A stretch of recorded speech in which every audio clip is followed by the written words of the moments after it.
todos. O programa de hoje tem como convidado o professor Dr. José Calazans Duarte. É historiador, investigador, linguista e especializou-se em estudos indianos e do sul da Ásia. É professor na Universidade Lusófona e é na qualidade de indólogo que está aqui hoje. Muito boa tarde, muito obrigada pela sua presença. Obrigado. E vou entrar diretamente nesta questão. Tenho notado que há uma enorme desinformação junto da sociedade portuguesa no que se refere à cultura indiana, nomeadamente nos campos da espiritualidade, filosofia e conhecimento científico. Na sua perspectiva de historiador, a que é que se deve este fenómeno de distorção da informação? A razão principal, e não é a nossa relação com a Índia, que vem desde o século XVI, e eu fui o primeiro país a entrar em contacto direto e estabelecer-se na Índia. Portanto, não há uma razão histórica para não termos boa informação sobre a Índia. Mas isso deve-se, basicamente, ao ensino.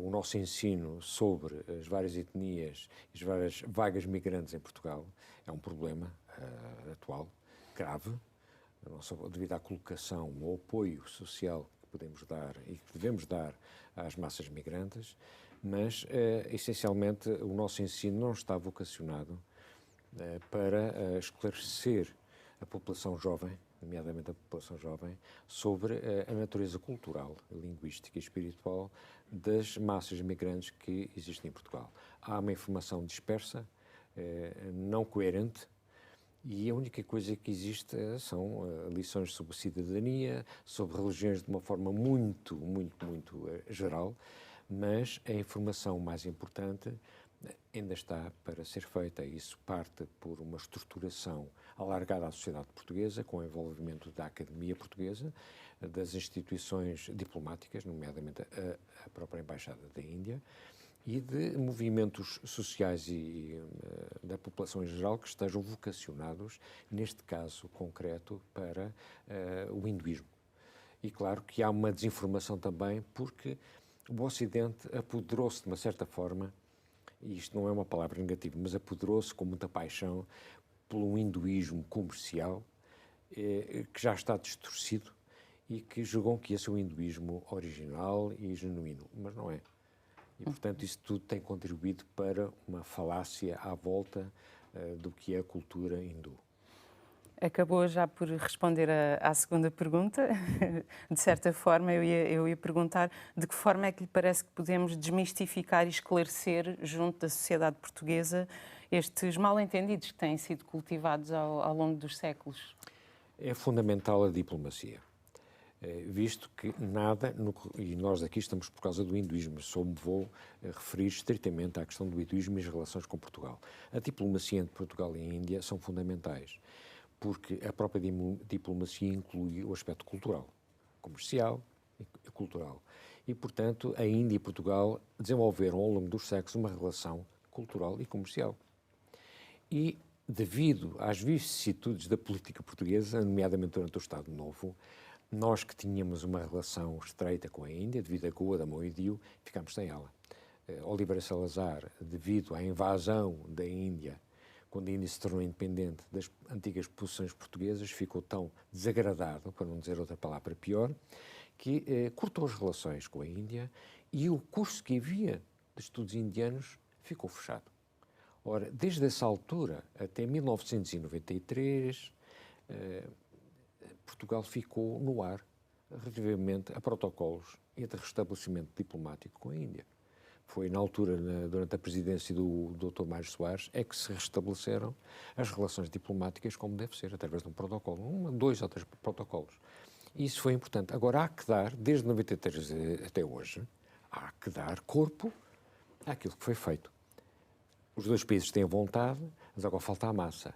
E a massa são as pessoas, como nós, por exemplo, e outras pessoas que estão verdadeiramente interessadas e que têm cultuado o hinduísmo na sua vertente mais ética, o Sanatana Dharma, e podemos explicar às pessoas o que é que significa, que devemos organizar-nos para dar a conhecer a literatura, a poesia, a pintura, o cinema, a filosofia, mas da forma como é, de facto, apanágio da Índia e do hinduísmo. Sem dúvida, é muito importante esclarecer e Outro aspecto que tenho vindo a notar é o seguinte: o hinduísmo tem origem num sistema filosófico que se enquadra no grupo das religiões dhármicas, ou seja, trata-se de um sistema de pensamento completamente diferenciado das religiões abraâmicas, o cristianismo, o islamismo e o judaísmo.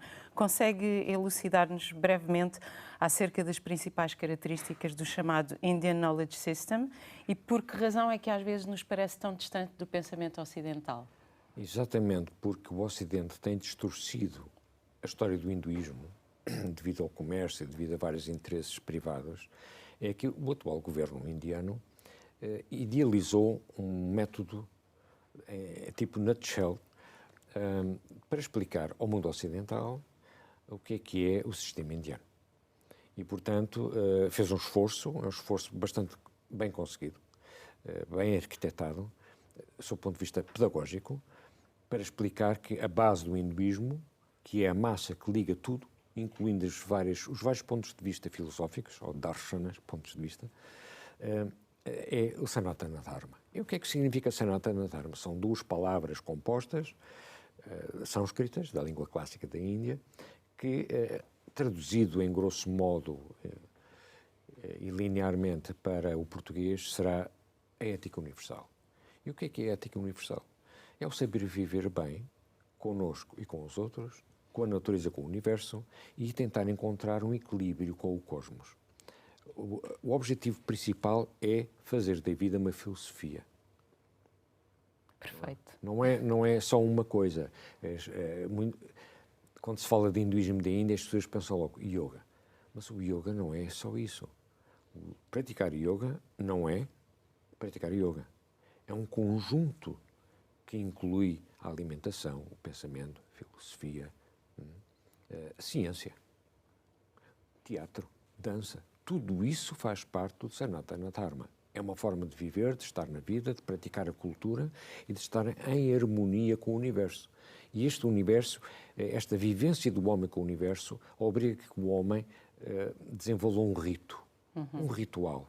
O ritual pode não ser religioso, é a forma como nós, de forma harmónica, nos colocamos na sociedade e o universo. Esta tentativa de equilíbrio é o Sanatana Dharma. Muito obrigada pelos seus esclarecimentos e terão a oportunidade de ouvir mais uma série de entrevistas empolgantes nos próximos episódios, nos próximos programas que vamos fazer, quer aqui na RTP2, quer no programa de rádio A Fé dos Homens, da Antena 1. Obrigada por terem estado desse lado e contamos convosco para os próximos programas. Consultem as páginas de Facebook e Instagram da Comunidade Hindu de Portugal para saberem quando acontecem as próximas entrevistas e podem até escrever nos comentários as questões que gostariam de ver respondidas sobre a cultura da Índia. Muito obrigada. Namastê.